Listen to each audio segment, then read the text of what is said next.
If you're going to PvP, you need to get the most broken equipment you can possibly find. In this video, I'm going to show you how you can get the best blueprints and loot on Astraeos. Hello Dodo crew and welcome back for another video on Ark Survival Ascended. Grab a bottle of water and let's get straight into it.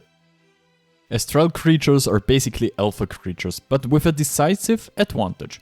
They drop significantly more loot than their alpha counterparts.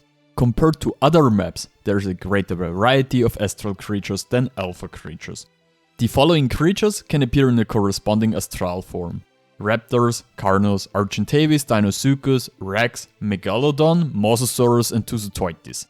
The loot depends on the size and the type of the creature.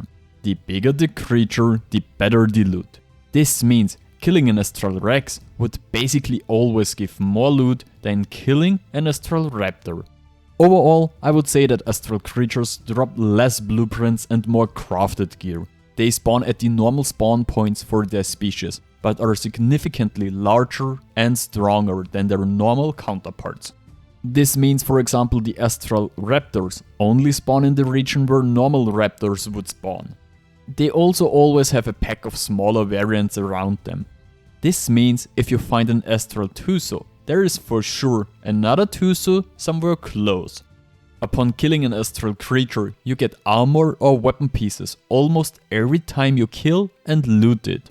Because they spawn pretty much everywhere, it's really easy to farm astral creatures all the time. If you're looking for armor, weapons and all kind of loot, you should farm astral creatures constantly. The easiest way to find astral creatures is to grab your gene scanner, travel to Astraeos and fly around using a Meguana. Especially cave drops are simply not worth the time. On Astraeos, you simply shouldn't farm beacons and cave drops as your main source of loot. Astral creatures are so much better to kill and farm when it comes to loot quality, and OSDs are the best option either way when it comes to quality and quantity. There is no real reason to get cave drops. Yes, overall they are faster to find and farm than astral creatures, but the loot isn't just worth the time doing it. Although in early game hunting beacons can be a great source for getting started and getting some early gear if you cannot beat astral creatures right away. The Cyan beacons are a new level of drops and the only ones that really pay off, and you for sure need to pick them up whenever you see one. You can loot them from level 90 onwards and they drop a huge amount of saddles, blueprints, kibble and other useful stuff. Defending the waves of OSDs and collecting the loot is basically the single best option when it comes to farming armor, weapons, structures, tech items and blueprints. OSDs on Astraeos work just like OSDs on Extinction. But in my personal experience, they are much easier to defend on Astraeos because the creatures simply spawn smoother and the terrain makes it so much easier to defend against them. They have a fixed spawn location around Ferokis and spawn at different difficulty levels. But to be honest, I've done countless OSDs over several days now and only got yellow and red OSDs to spawn. I honestly don't know why. The main difference to the OSDs on Extinction is that the creatures are not corrupted creatures but lightning creatures. And well, they're essentially just a reskin, and instead of the purple color, they have a yellow color.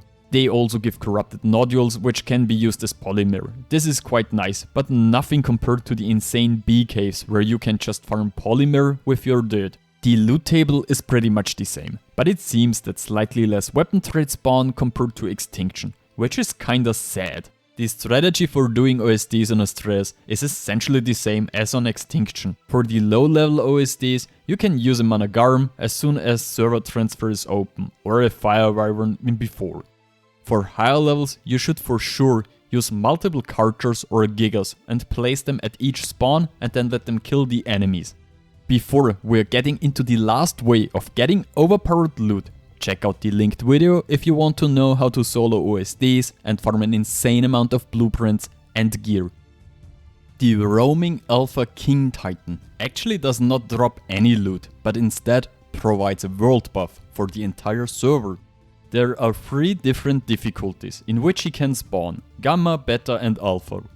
The difficulty level in which the Alpha King Titan spawns is random each time. When you defeat the roaming King Titan, you will receive cosmetics and a vault buff.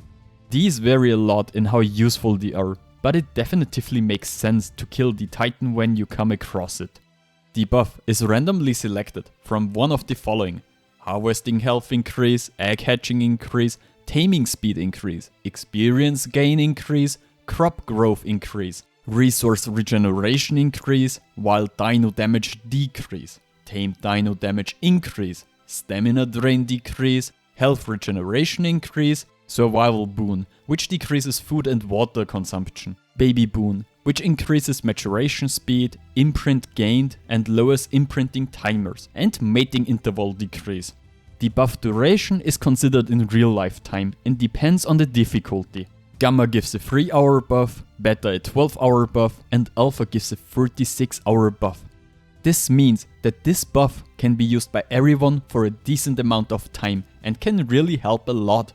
In single player, the timer is only counted down when you're actively playing, and on servers and clusters, the time counts down as long as the server is running. I hope you liked this video, and I'm thrilled to read if this video has helped you. Hit the like button, leave a comment below for the algorithm, and consider subbing to the channel. Alright, Frodo.